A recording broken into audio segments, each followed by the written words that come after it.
And welcome to another week of JRPG mechanics, and I can't wait to get to this because I kind of enjoyed last week, but it didn't really, apart from a few things, it didn't really cover new ground. We talked about randomness, which I don't think we've talked about before, and we talked about what random 100 means, which is a random number between 0 and 99. Something I didn't really talk about is there is no such thing as randomness. There just isn't. In any factor at all, like in computers, you just can't get randomness. The random you get on there is probably, I think, on a computer, is to do with the time, and it's a function they have that converts the millisecond time to a random number. It's really, really clever, but it's not random. If you do it in a certain pattern, you may tend to get more of one number than another.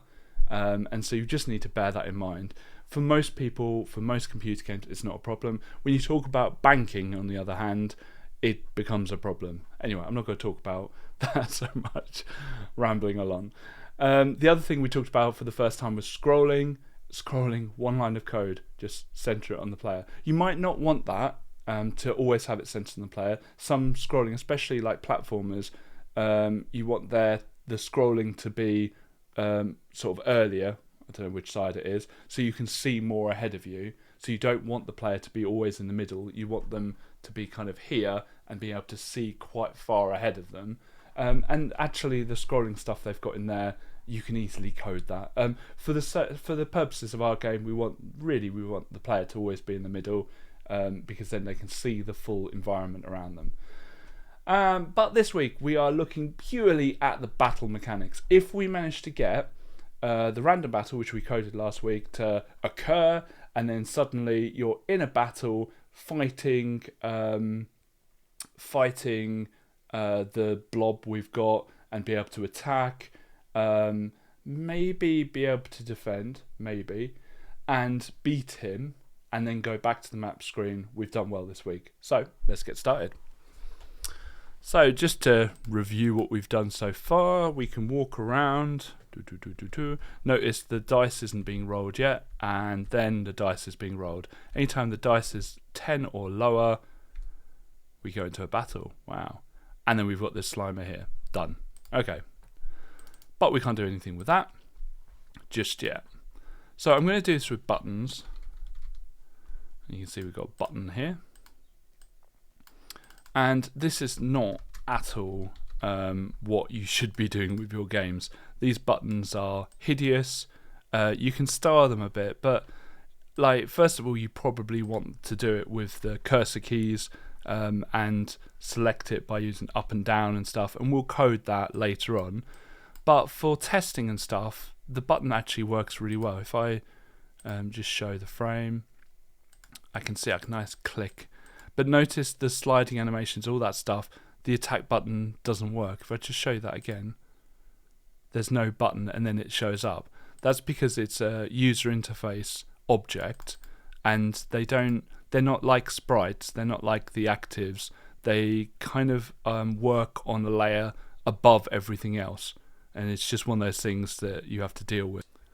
So it's good for testing. Please don't use it in your game. It looks really weird, and you shouldn't be using mouse stuff because you want to use a keyboard. Anyway, so we've got a nice attack. Something also we can use is a counter, and you might think, oh, well, that's not great. I want to make that look better. Well, you can actually change it to a horizontal bar. How cool is that? And so with this horizontal bar, if that's our health, it will keep going down. And I prefer it always as a gradient. I don't know whether it's like that.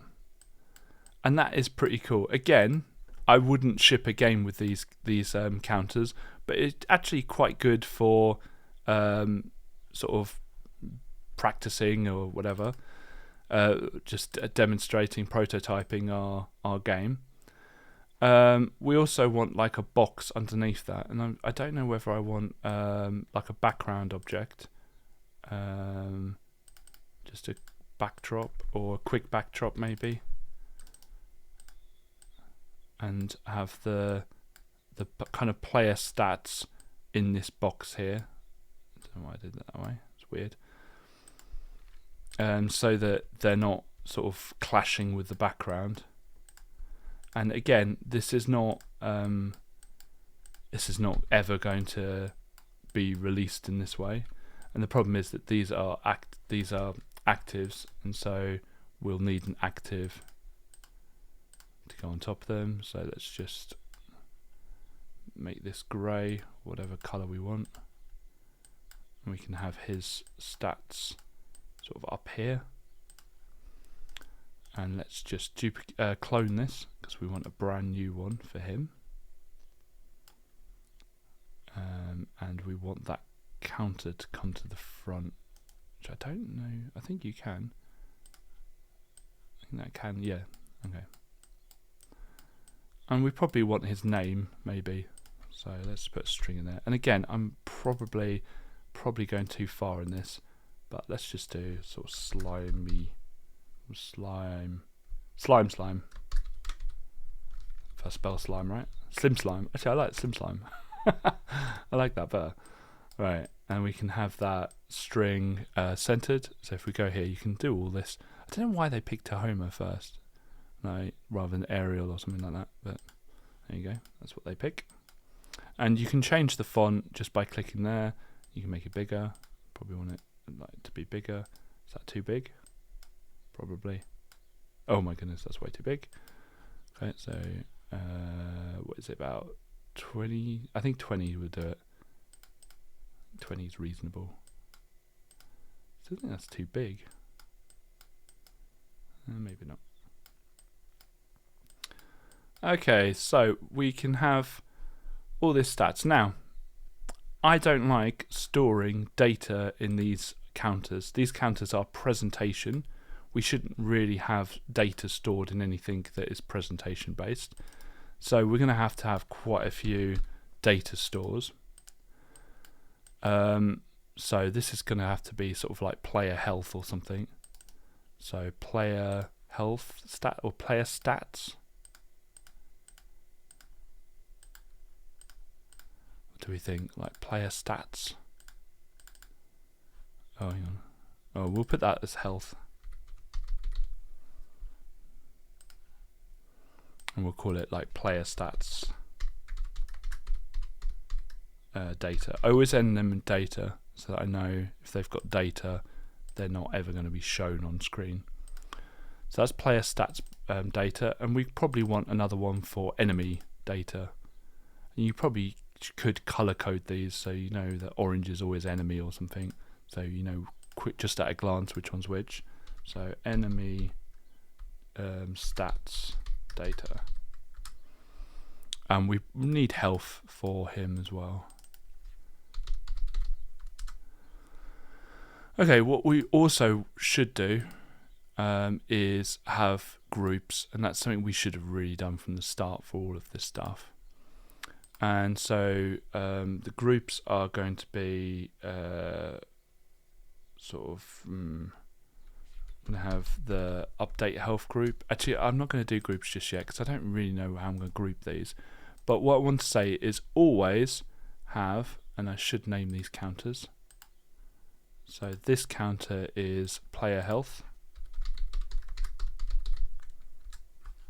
And then this counter is enemy health. And I want to say that always set the player health to the player health, and always set the enemy health to the enemy health. Cool. Okay, so we can test that by changing the health.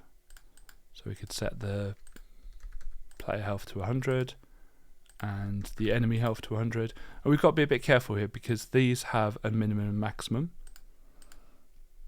And so, where are we? Can't even figure out where I am. There we are. So the maximum value, it should be 100 because that's maximum health. The minimum value should be 0. So make sure you set those, otherwise if I load it now and you look at the enemy one, it would just be kind of in the middle, because the maximum is really high, the current is 0, and the minimum's really, really low. And so we want that between 0 and 100 for now. And so if we, and have we got the enemy health initial? Where are we? There we are. Okay, so they're both 100. So they should be both full. If I run frame, so F7, and you can see they're both full, which is really good. Okay, so we've got, and in fact, actually, I might just say every second, subtract. Well, we could do it from the enemy. Why not? So subtract 10 from the enemy health. And I've got to do frame, and so you can see every second we're taking 10 away from that, and so we're taking 10 away from the object that is going then shown on this part here.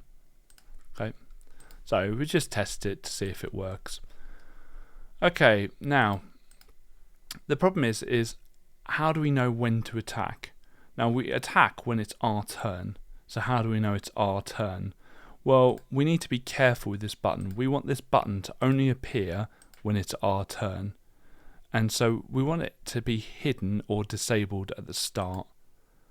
And so we're going to maybe hide it at the start. And so we need another active object to work out turns, to work out whose turn it is when.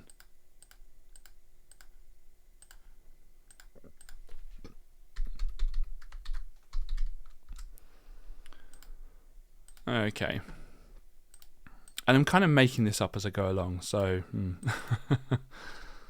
so whose turn? I'm just wondering if I could, so turn 0 player 1 enemy. So I'm saying in the thing whether if it's a 0 it's the player's turn, if it's 1 it's the enemy's. I wouldn't necessarily recommend naming things that way, and you could use a flag here. In fact, why not? I could use a flag. Is player's turn. That might be easier, and I'm going to switch that on initially because we want the player to have their turn first. So let's delete that one. And a flag is just a boolean. It's either on or off. It's either yes or no. And so you say, let's